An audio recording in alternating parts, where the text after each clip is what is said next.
Started with our notes on intro to rational expressions and simplifying them. First off, a rational expression is a ratio of two polynomial expressions. Okay, so while we are working with these rational expressions, we need to be looking at them and simplifying them, including simplifying the numerator when necessary, the denominator when necessary, and then simplifying the top and the bottom. So we are going to factor everything that can be factored. We are going to simplify any monomials using the properties of exponents, and then we're going to eliminate any binomial factors. All right, so binomial factors are things that are added or subtracted together. Treat those things like a family, because if they are being added or subtracted together, they can only cancel each other out if there's another binomial factor that is exactly the same. All right, so looking at number 1, this is a monomial divided by a monomial. So we're going to go ahead and factor this first just by simplifying it, because there's nothing to factor out of it. So 20 divided by 14 is going to give us that they're both divisible by 2. So that's going to give us 10 over 7. Then we are going to have x to the 6th divided by x squared. Now remember, when we have those, we subtract them.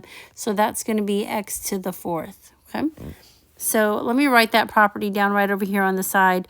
When we have some base to some exponent divided by the same base to another exponent, then what we do is we subtract the exponents. Okay. All right, so then let's go ahead and look at number 3. Let's look at number 2 together. All right, so number 2, first off, I'm going to do is I'm going to factor out the greatest common factor in the numerator, that GCF. So it's going to be 6, and then we're going to be left with k minus 6 in the numerator. In the denominator, there's nothing to factor out. We're just left with that binomial of k minus 6.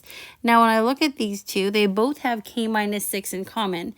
So be careful. We can't just factor out the k's. We cannot just factor out the 6's.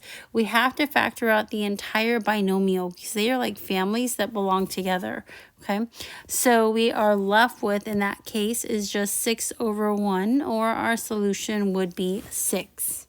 All right, looking at number 3. Now on number 3, in the numerator, there is nothing that needs to be factored there. It is just going to remain that binomial of y plus 8. And in the denominator, that we can factor into y, two numbers that multiply to negative 48, but add to 2. Again, so if you needed to use that x to look at that, you could think of that. Negative 48, but add to 2. Okay, so then we have, let's see, 6 times 8 would give us 48, and I'm going to make it a negative 6. So we are going to have y minus 6, and we are going to have y plus 8. Finding that if there's any binomial factors that we can cancel out, which is y plus 8 and y plus 8. So then we are left with 1 in the numerator, since the y plus 8 is gone, and y minus 6 in the denominator. Okay? All right. I'm going to skip over number 4, and I'm going to go down to number 5. On number 5, we have p squared minus 49. This is the difference of squares. So that one there is going to give us p plus 7 and p minus 7, all divided by, I'm going to rewrite this as negative p plus 7. Okay. And the reason I'm going to do that is because I can see that they have p in common, they have 7 in common, but looking at it as 7 minus p might have been a little confusing. So when I rewrite it this way, I'm going to end up with p plus 7,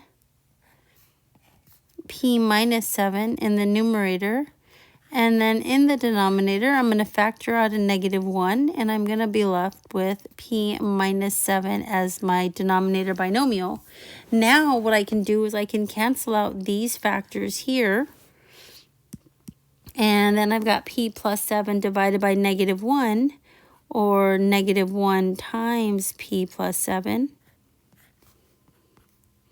which gives us negative p plus 7 as our solution. Okay. Oh, sorry, negative p minus 7, because I'm distributing that negative 1. Negative p minus 7. Okay. All right, so looking at number 12, let's look at that one together. Okay, so, or I'm sorry, number 6 has a 12 in it. So I can factor out a 3a out of the numerator. So I've got 3a, and then I'm left with 4a squared minus 1. Okay, and then in the denominator, if I factor out a 6a, I am left with 2a. I'm going to take out a 6a squared. So I'm left with 2a minus 1. All right, so at this point, there's nothing that I can quite see yet that I can completely cancel out, although I can simplify that fraction up front.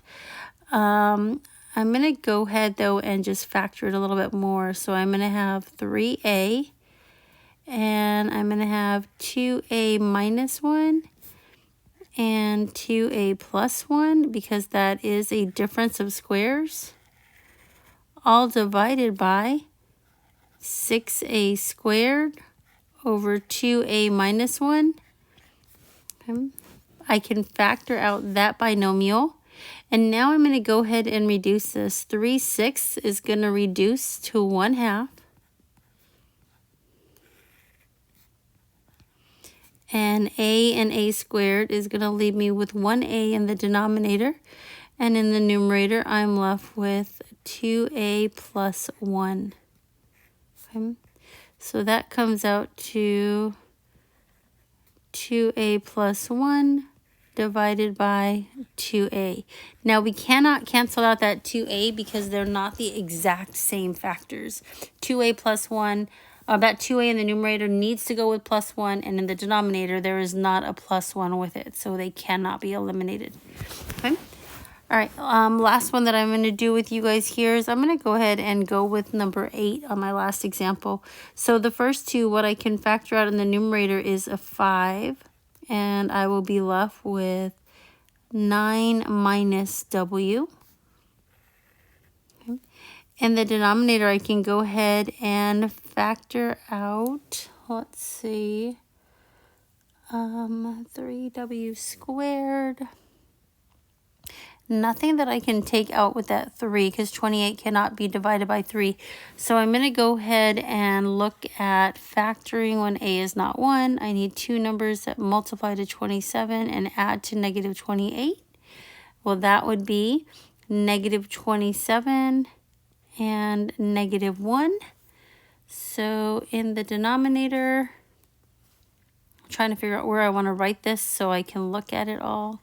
So I'm going to have 3w squared minus 27w minus 1w plus 9. Okay. And then I'm going to group together the first two, group together the last two. So I will have 5 times 9 minus w over, factor out a 3w on the first one, and I will be left with w minus 9. Factor out a negative 1 on the second one, I'll be left with w minus 9. So then I will have 5 times 9 minus w, and then we'll be left with 3w minus 1 and negative 9 plus w. Okay, this is one of those where I just turned this guy around to negative 9 plus w. And the reason I do that is because I know I'm going to be able to take out a negative 1. So I'm going to have in the denominator 3w minus 1 times negative 1 times 9 minus w. Okay. Then I know I can cancel out that with that. And I'm left with 5 over negative 3w plus 1. Okay. That was a challenging one for sure. All right, I'm going to stop here. Again, this was practice that day that we did it in class. And I will see you guys all in the next video.